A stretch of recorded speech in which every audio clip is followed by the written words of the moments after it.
Hello, Miss Charlotte. Is teaching running well for you? No, Monsieur.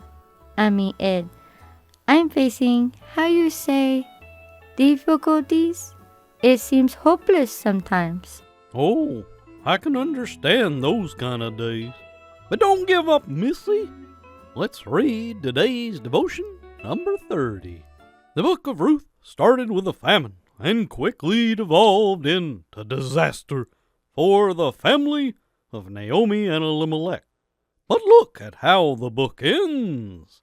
Ruth 4:16. And Naomi took the child and laid it in her bosom and became nurse unto it. And the women, her neighbors, gave it a name, saying, There is a son born to Naomi, and they called his name Obed.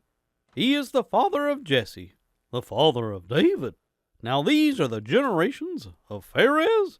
Pharez begat Hezron, and Hezron begat Ram, and Ram begat Amminadab, and Amminadab begot Nason, and Nason begat Salmon, and Salmon begot Boaz, and Boaz begot Obed, and Obed begot Jesse, and Jesse begot David. David, as I am sure you know, was the greatest king Israel ever had. But he was just 4 generations removed from the disaster at the beginning of the book of Ruth.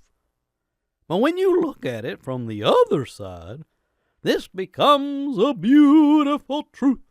The family of Naomi was just 4 generations removed from the greatness of King David.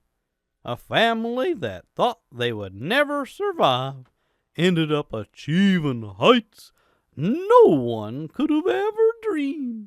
On the days where everything seems bleak and hopeless, do realize that the greatest heights of greatness are still available for those people and families that just keep on putting one foot in front of the other and not quitting.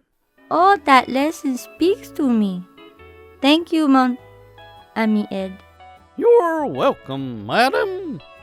Until we meet again, folks, have a blessed day.